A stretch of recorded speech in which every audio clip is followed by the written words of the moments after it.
Hey everyone, Jiffy here. So on July 10th, Nintendo announced that a new piece of hardware would be joining the Switch family, the new Nintendo Switch Lite. After all the rumors and stuff, I was pretty doubtful Nintendo would actually announce something, but here we are anyways. But for the entire announcement, I was wondering, who is this for?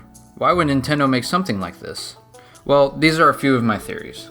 Starting off, Nintendo has a lot of big hitters in terms of software coming within the next year or so. You have Link's Awakening, which launches on the same day as the Switch Lite, Animal Crossing, Pokemon Sword and Shield, which in terms of the game's quality is definitely not a big hitter, but that's another topic for another day. And a load of other amazing titles, both already on the Switch or getting pretty big updates, like Smash Bros. Ultimate. So why wouldn't Nintendo release a new model? I have a lot of friends who don't own Switches because they're not interested in what they've seen of the library, so a lower price point would possibly push them over the edge to get one and truly experience how good this library already is. A lower price point does nothing but good for the consumer, as long as Nintendo keeps the quality.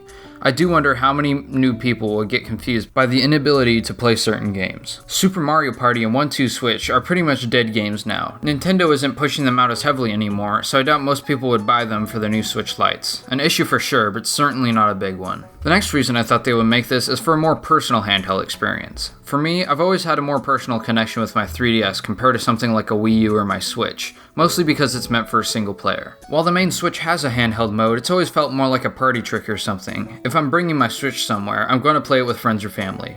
Now with the Switch Lite, that's not conveniently possible because it's much more of your system. There are no detachable Joy-Cons, meaning no out-of-the-box local multiplayer is available. I don't see how having this issue with the main Switch being a multiplayer-centered experience with the hardware make me not want to buy one if I haven't already, but I'm sure it bugs somebody out there, making this the perfect system for them. The last reason I think they released this was to address some major problems people had with the original Switch. The lack of a proper D-pad on the original Switch was a personal major blow to me. I love D-pads a lot, and now after 2.5 years, I'm beginning to miss one in handheld and tabletop mode. Yes, I do know that there are official D-pad Joy-Cons out there, but they use cheaper parts and look quite terrible. At least the American ones do. Another issue was the terrible kickstand. Now this is a handheld only unit, so there's no kickstand at all. I'm sure this console will be a lot more comfortable and durable too, due to the lack of separating parts and small little components to fiddle around with. Well, that pretty much wraps this video up. I had a few small theories of why Nintendo would make something like this, and I'm glad I got this out there. If you guys enjoyed, make sure to like and subscribe. I'm Jiffy, and I'll see you guys in the next video. Goodbye.